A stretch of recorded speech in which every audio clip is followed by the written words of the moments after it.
In a small, quiet harbor, there lived an adventurer. This adventurer could be anyone. Perhaps he was tall, maybe he was small. His hair might have been dark or light, his skin smooth or weathered by time. He could be young or old, weary or eager, bold or cautious. He might not even be a he, but instead a she, or they, or them. He was, above all else, a person. Someone searching, someone striving, someone curious about what lay beyond the horizon. Someone like you. Someone like me. For me, this story is about a young boy. I encourage you, however, to imagine a version of yourself in this tale as we embark on this journey together.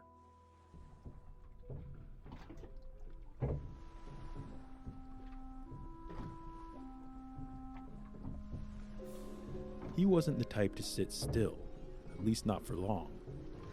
Up until this very moment, his life had been spent preparing, learning what he could, gathering what he thought he might need, and piecing together a very small but very sturdy little boat. Some of the gear he had stuffed into his well-worn backpack had been given to him by others, friends, mentors, parents, and fellow adventurers who had sailed their own uncharted water. These people shared their knowledge, their tools, their stories, and left the adventurer with a patchwork of wisdom and encouragement, as well as warnings and some lessons learned.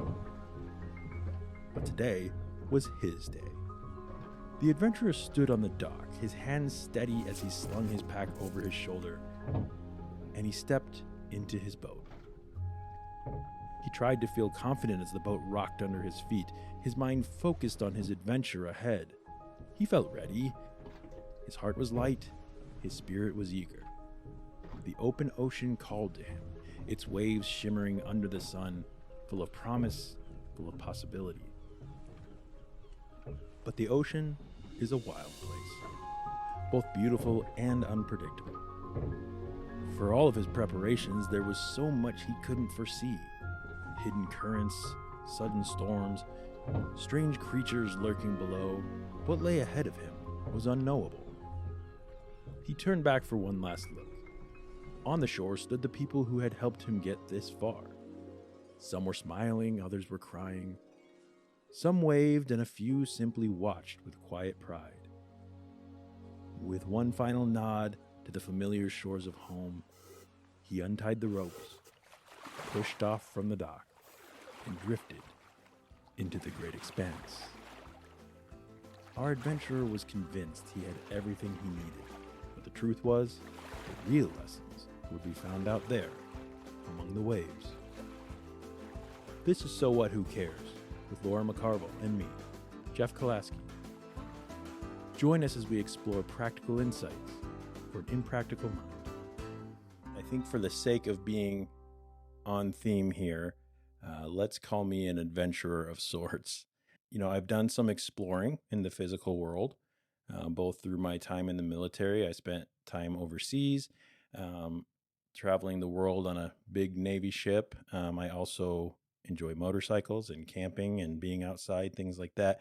But these last few years, I feel like I've been adventuring more into my own mind. And some of that is because I have been forced to. There's been new levels of stress and anxiety. There's been feelings that I haven't had, both very good and very not good. And I've had a new experience with therapy. I also have a background in psychology. So my major in college was psychology. Mostly it's a fascination and a curiosity and about how our bodies and our minds work together, how they can be frustrating with each other, how they can benefit or hurt us. Some things we have control over and some things we don't. And some things we just need some help getting to a place where we know how to control them, or we can practice those things, and all for the sake of evolving and changing and bettering ourselves, right? My adventures have also taken me into a digital world, which is where we are right now. So podcasting is something that I've been doing for just a couple years, and I've really dove into it, and I'm enjoying it.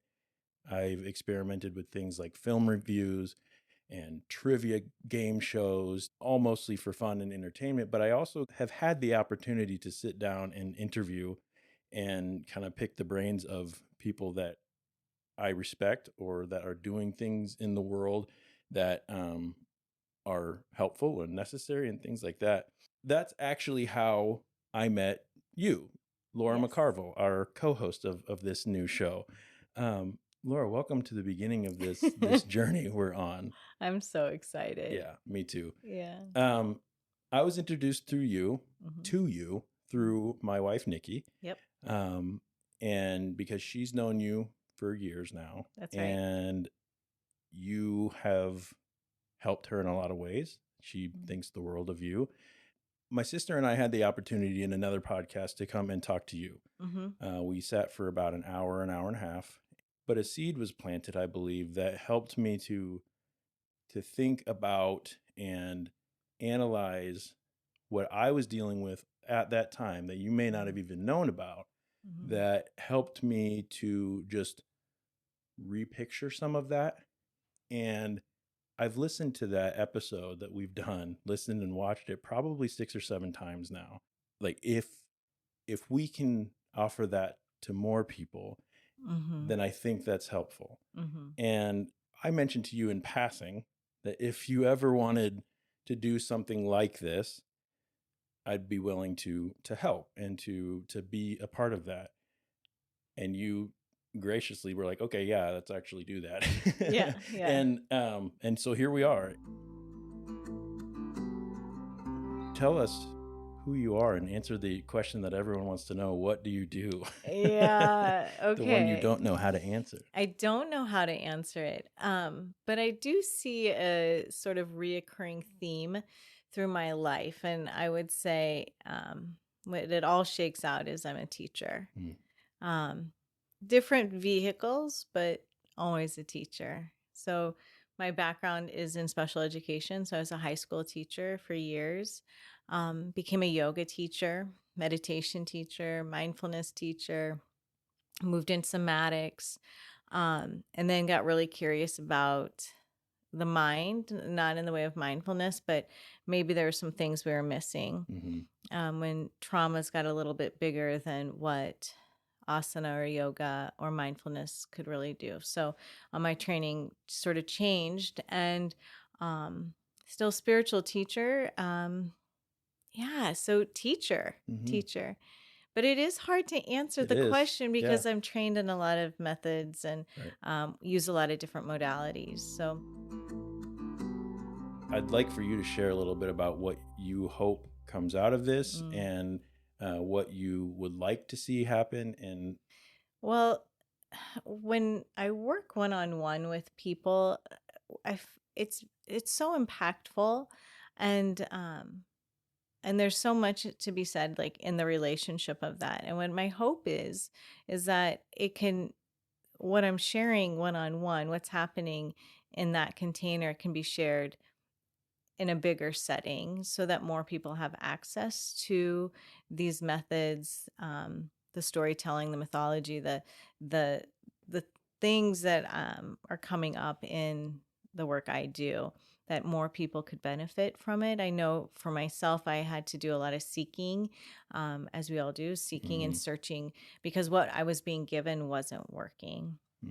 And so it's in that deep, and I'm a learner, so in that deep researching that I've gathered this set of tools that I'd like to share with people, not because we can end suffering, No. because that's the human condition, but we are having this shared human experience, and how can we work to bring more compassion and loving kindness to the human condition? Yeah, and I love that. And I think my hope for this is that we can get into and explore some of the tools and insights and all these different things that you've learned, and sort of explore those and talk about them in a relatable way.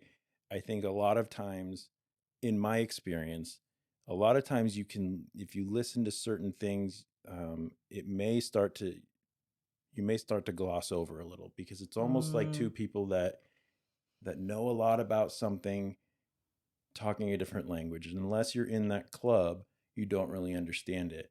So I kind of like the, where we both are going to come at things from different directions, different amounts of experience, different training, different outlook on life and spirituality and all of those things, but still have a common interest and somewhere to meet in the middle. So I like the idea of taking those tools that have been so helpful to the people that I know, and including myself, and putting them in a vehicle that can take that into the world for the good it could do, or be available to us again in the future as well.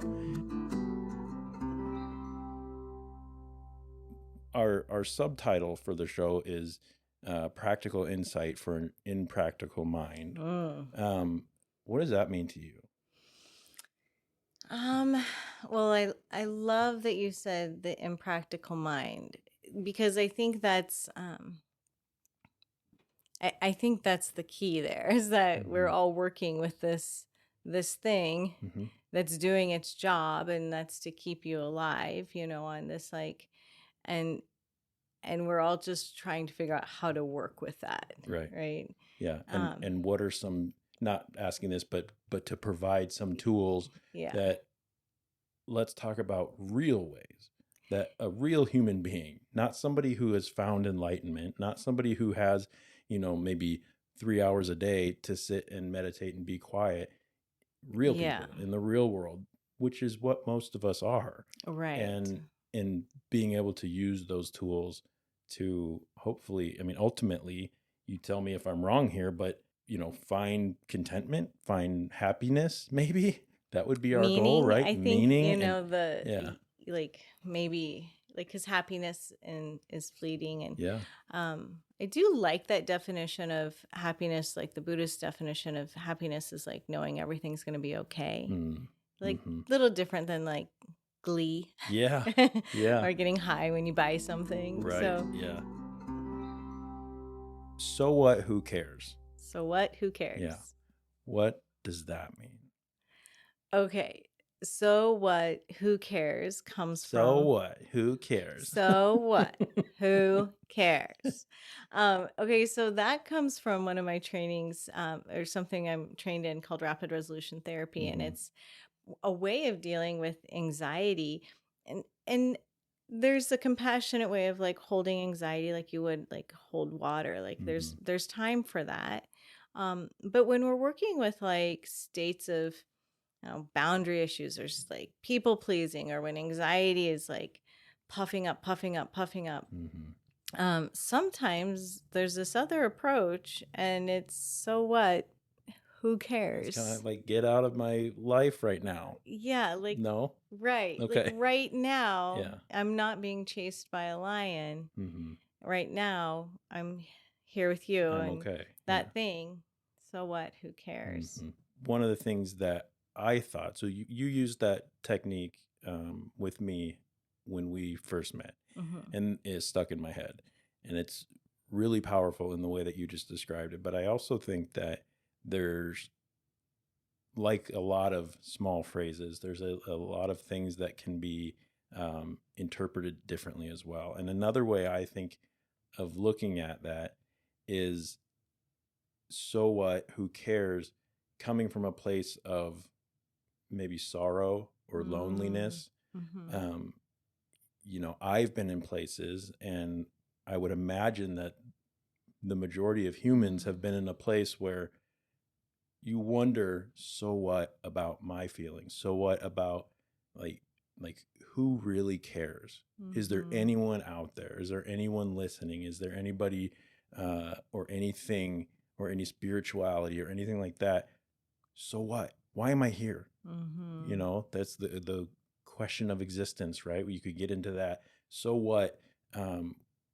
Does this feeling that I have really mean anything, really matter, really have any effect on the world?